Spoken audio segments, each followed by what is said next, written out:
Well, hey there, good morning, Proniacs. Welcome to this Wednesday Happy Hump Day edition of Pronoia Mornings. I am RJ Lang, and here to give you any sort of wisdom that I've gained throughout the week so that I could pass it on to those in need or that are wanting to learn more and become students of life as I am. Today, I'm embarking on an Reignite Your Life by Jack Canfield and Patty.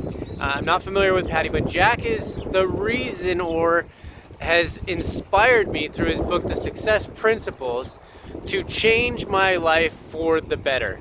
If you remember the story back when I decided to make a personal development journey in my life and decide that I wanted something better and make something of myself, becoming an Ironman, starting my own property management business at the Kenmore team.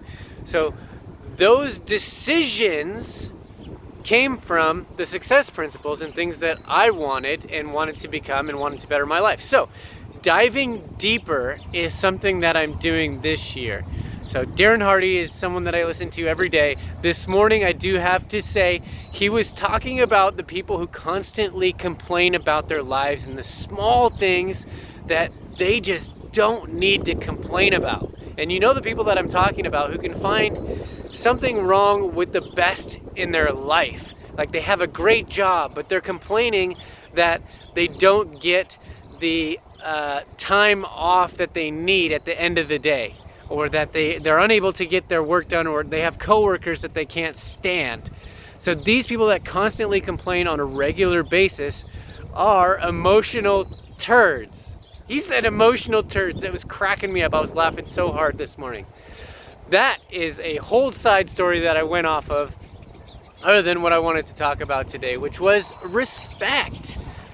Jay Inslee came and gave a speech yesterday in Pasco about wearing masks and the new orders that are going on and the phases that we're going through. Of course, we're still in phase 1 here in Benton and Franklin counties, required to wear a mask if we are indoors or around within 6 feet of people outdoors.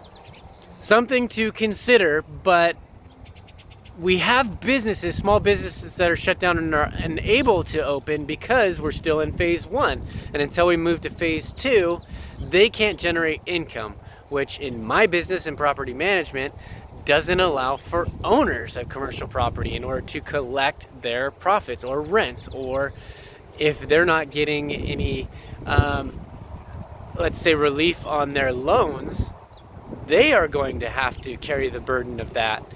So a big hardship, of course, that just turns over in the community, and people are frustrated and disrespecting Inslee when he's trying to make a speech about why he's coming up with these different plans and orders in order to keep the community safe. Not saying that I agree in full with all of these orders. I think that if you are more likely to be affected heavily by this virus, then you need to stay home and stay safe. But if you are not, then you can go out into the public as long as you wear your mask, as the order has stated, but open the businesses so that they're able to make money off of the people that are healthy. Now, he says that the reason that we're still in phase 1 is because of the numbers that are out there, that the numbers are just showing that there's more people that are being tested. There's more opportunities for people that go to drive-through testing, and anybody that feels like they have something going on with them, because as we know, mentally, if you know this is out there, you'll start developing symptoms of it and be like, oh, I have COVID-19, when who knows? So they go and get tested. Maybe more of those people will come up positive that maybe wouldn't have gotten tested had they not have to have been hospitalized, which are where the numbers have come up previously. And before 2 months ago, they weren't even testing. Not even the people that were in Cadillac were being tested unless they were basically on their deathbed, from my understanding and from the resources that I've heard. Because I know that if you think for yourself and generate the beliefs for yourself, that you can have a good standpoint and good conversations with people that just listen to whatever bullshit they're being told through the media and what the media wants you to know. Like, find the sources that are working with the people that have it, and know how many cases based on those people. Like, I don't really trust the bean counters and the people that are running the statistics, because where do they actually come from and who's actually running the numbers? And then when they did a month and a half ago, they decided to roll them back by half. So half of the number of cases actually were the ones which we were making our decisions based off of. So, statistically speaking, what are the determinants of people that are being counted for positive cases? And what I've heard is, by implication, they're saying that, well, if one member in the family has it, then the whole family has it. And if you're counting it that way, without actual positive test results, then yeah, there's going to be an enormous amount of test results coming back positive, because you're assuming that people are testing positive, which is not a real way to run statistics. Well, who am I to say what's real or what's not? The numbers are growing, and he's saying we're staying in this because the numbers are growing, but that's because there's more testing out there, and the more availability for these tests to become an opportunity for people to find out yes or no. So yeah, you're going to have more people that are going to show up positive than had they not been tested. But I don't feel that it's getting any worse, because we're seeing the death rate go down. So the number of deaths are going down, but the number of positive cases are going up. So either it's mutating and not becoming as bad as it was previously, or we're just finding that more tests are happening, and so more positive results are coming out on this COVID-19 case. But as I said before, you can test as many people as you want, but I think the people that are very vulnerable to this situation in this pandemic need to stay home and take care of themselves. It's your business and your responsibility to take care of you. If you get it, you quarantine yourself. I don't think that we need to have all businesses shut down for this whole situation, but this is me going on a rant, of course, and you knew it was coming at some point.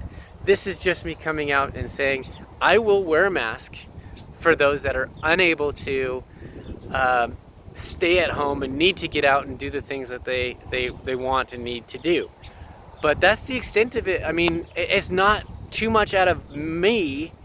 I'm not too egotistical to say that I don't want to wear a mask because it's infringing on my liberties, because it's not. It's like, okay, I put a mask on, that's great. I mean, everybody else is trying to do the same, and if we're being told that it's going to help the cause, then we will.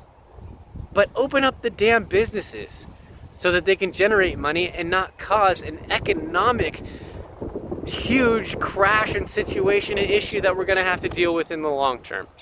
So just my thoughts, but God, it was whole on respect. There was so much disrespect coming from the crowd as Inslee was talking. Just hecklers. I understand their frustration, and I can see where they're coming from, but to, during someone's speech, to disrespectfully interrupt him so often with your thoughts and opinions on how he's running the state are not welcome. It makes our community look bad.